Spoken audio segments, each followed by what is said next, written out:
And welcome back, guys, to Leo Gaming. Today I'm going to do a review on the second in the modern day trilogy of Tomb Raider, Rise of the Tomb Raider. Again, this was developed and published by Crystal Dynamics and Square Enix, and it's a sort of follow on from the second one. This time it's set in you start off in Syria, and then the main base of the gameplay is in Siberia.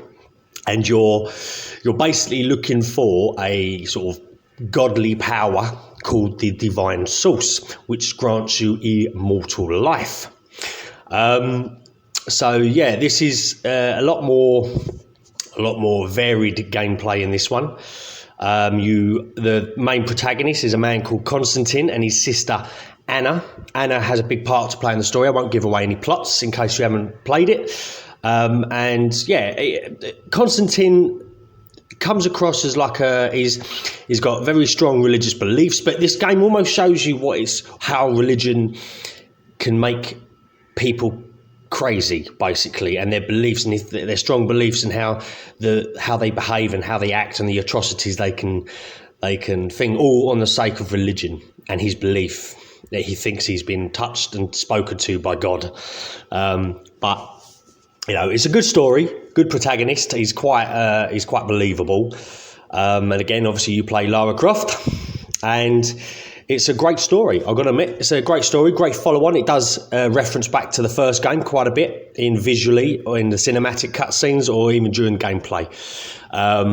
But yeah, so in terms of the visuals, the game obviously holds up far better than the first. Looks a lot better than the first game, as you would expect a sequel to do.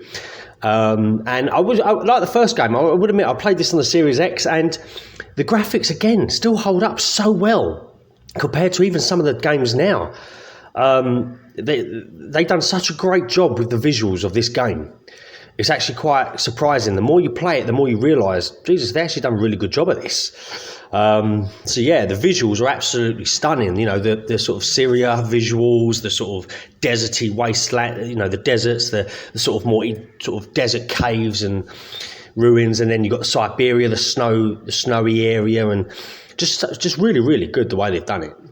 In terms of gameplay, you've got some new abilities with Lara this time. You've got you can now do a sort of rope swing. So you get like a hook at the end of your rope, and there'll be a bit hanging in between a gap, and you jump, throw your rope, and she swings across, or you can just shoot your arrow and she'll swing across automatically. That's the same with ledges. Some ledges now that are out of reach, you can sort of lift up. You can sort of jump, hook your thing on the ledge and climb up to a ledge that you can't actually jump to. And obviously you've got your standard abilities. You've got your, you know, the zip lines and, you know, rock climbing, the usual, and you've got the double jump up some certain ledges. So you've got some different abilities. You can also now, they've introduced swimming. Although it's not free swimming, you can't just go swimming around. She literally just dives under the surface and you swim under the surface, which you use on a few occasions, including on the tombs. And it's okay. Sometimes it seems a bit pointless with the swimming. I just think if you're going to introduce swimming, it needs to be like free swimming. But again, it's the second one. So they introduced it, but just didn't, you know, implement it fully. It was just like almost like a side thing that you just need to do every now and then to get past a certain section. What else is there? So yeah, it's the gameplay is actually pretty good. It's standard. Lara still runs around as per usual, jumps and does the usual stuff. In terms of mechanics, now you still scavenge in the loot. It's a bit more. There's a bit more loot this time. You can scavenge. You've got your usual crates that are dotted about. You know, the enemies will now have loot, and you gain all these loot sort of parts will upgrade your weapons and stuff like that, and you do now get a lot more variation of the weapons. You still get your shotgun, handgun, bow and arrow and assault rifle, but you now get different assault rifles, different bow and arrows, different handguns, different shotguns, and you can upgrade them all using the loot. And you also gain ability points like in the first one, where you upgrade different things you want to upgrade with Lara, like, I don't know, more of a steady aim using the bow and arrow, pistol expert, bow expert, close quarter combat, things like that. It's just the standard stuff that you get with ability points. And you also collect audio logs. That's what I like to do, collect the audio logs, because I like to get the background of each area and the different stories and stuff like that. And this time they've introduced a shop where you can collect these coin caches, which give you obviously coins. And in order, you can spend these coins at the shop. But also you get what you call monoliths. So you now get, you've got 3 different languages to learn. You get Greek, Mongolian and Russian, and you've got to upgrade those levels to read certain monoliths to locate different coin caches, which you can use to spend at the shops. Which there's only one shop in the whole game, bit daft, because you kind of have to fast travel back to it if you get ahead. And it's almost like, well, that breaks immersion for me. They should have dotted a few more of these shops about, but you only get the one where you can buy weapon upgrades, weapon parts, and outfits for Lara and stuff like that. So yeah, these all contribute. So basically, to read these monoliths, you need to upgrade your language level, and you do that by reading historic murals and plaques and Soviet plaques and stuff like that, which and the audio logs also upgrade your language level. Again, the audio logs are all scattered about, and I like these because it just gives you a bit of history as to what's going on. The only thing I do find annoying is it's not very well organised when you do collect them. I'm just a bit OCD like that. I like it all organised. It's a bit all over the place when you actually collect them and you go into the main menu. But I don't know why. It's that's just how it is. In terms of the AI, they're a little bit more intelligent, I would say. They seem to charge at you a lot more, or they flank you a bit more this time.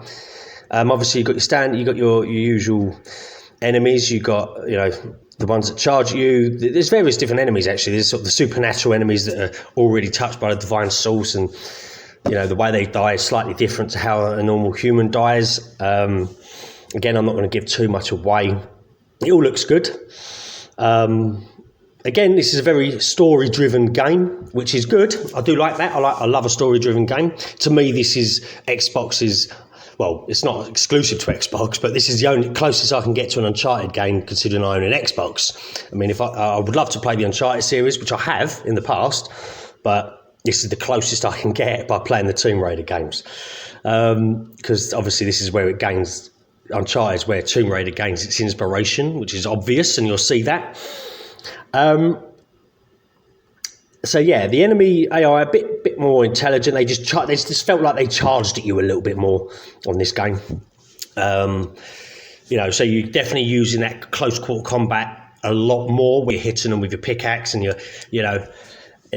that's why the ability points of bow expert, things like that are a lot better. So when they come close to you, you can use your bow, and she'll do an automatic animation to take them out. You've also, some of the downsides to this game is the camera angle can be a bit fiddly and finicky sometimes. If you jump to a certain, the camera can swing round and you can't even see Lara. And you sometimes do get a lot of ledges that she can't seem to catch, or she just misses and the animation doesn't kick into play, which can be annoying. So I've fallen to my death quite a few times. But again, that's to be honest, that's to be expected. Those sort of little glitches and bugs are sort of to be expected from a big game like this. It's not going to be 100% perfect. And yeah, so that's one of the negatives. And you do find, if you've played the first one especially, you do get the repetitiveness. So the difference is this one's got a lot more open sections. So you get a cinematic, so you get the big open section, which now has side missions. So you get a lot of side missions from the natives that are protecting the divine source, which you sort of become friends with, and you gain missions off them to gain their trust. And they're only little missions like go and destroy 5 antennas and things like that. But they just reward you with these little extras, weapon parts or ability points. But there is a downside to the way they've leveled it this time. Is basically you find that you work out the pattern. Similar to the first, you get the start, which is like the tutorial. Then you get like a big open area.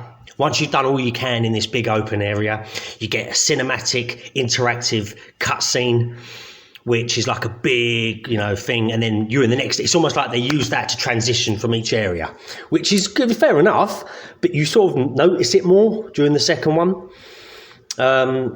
And it just starts to get a little bit repetitive when you know there's going to be a big sort of dramatic cutscene coming up. I think they should have mixed that up a little bit more than what they did. Another downside to this, similar to the first one, is when you're going through the caves. For some reason, why is it they slow the character? You have no option. You can't speed her up. They slow her down at certain points through caves. And it really, really bugs me.